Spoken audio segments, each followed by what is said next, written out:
Nabil do it? Can she win an historic third Prix de l'Arc de Triomphe? Well, some of her main rivals we've been discussing here, and we can have a look now at the final primary player.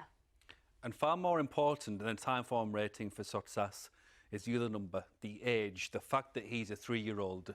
He's only rated 123 because he's had the least opportunity to run to a big rating. But there's something brewing with Sottsass. He's that sort of stranger at the party who you're very drawn to, you're very interested in, you're very compelled by, because he's got a certain attraction and a certain style and that classic French approach. I think he's been campaigned very cleverly and very carefully. I think so as well. And he's probably been campaigned certainly with the Arc in mind.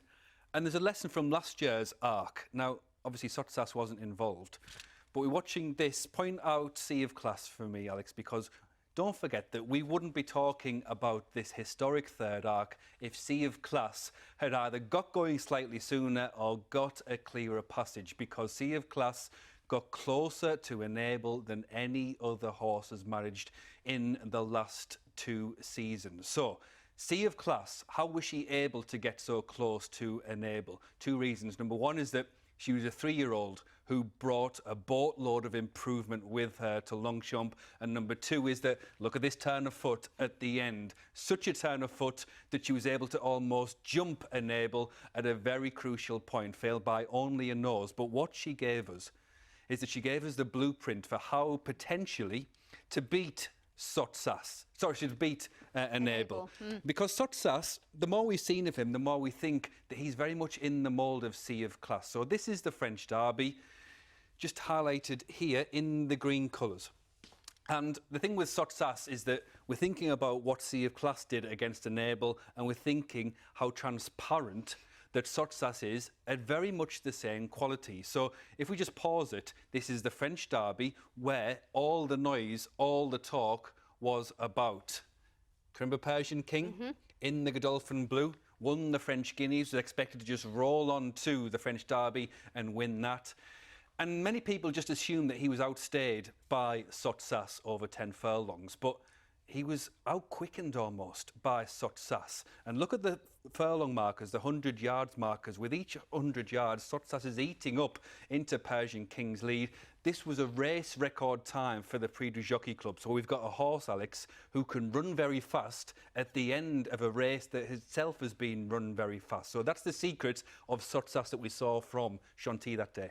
But you would think, since the French Derby was reduced to 10.5 furlongs, that this horse's pedigree, not chock full of stamina, would he stay the 12 furlongs? But of course, he's then proven that he does stay the 12 furlongs. He went the classic route for the 3-year-old, summer break after the French Derby, and then on to the Prix Niel. And we can highlight him in behind here. Look at the field size, Alex. Handful of runners, has got a helpful pacemaker in the same colours out in front as well. But what happens is that he meets some trouble on the way around, gets boxed in. And obviously Sottsass going over the course and distance for the first time, at least the distance. Time is running out for him now under Christian de Muro, and what he finds himself is that just 200 yards left. The 100-yard poles are running out very quickly. This is 100 yards left, 100 metres left. So half a furlong. Half a furlong. He's in third position there. And just watch how he quickens under hands and heels in the finish. Imagine the good this will have done Sottsass. So he did get out of jail, but what got him out of jail was that highlighted turn of foot that he's shown time and again. One final point I want to make just on him in particular is the record books, the history of the French Derby winners who've added the Arc that year. Some famous names amongst them as well. There's some really famous names. I mean, when, you know, most recently the likes of your Suave Dancers, your Mangeur and your Dalacanis. But yeah, some great horses over the years. And it shows that the French Derby is a really good route to the Arc. Exactly right.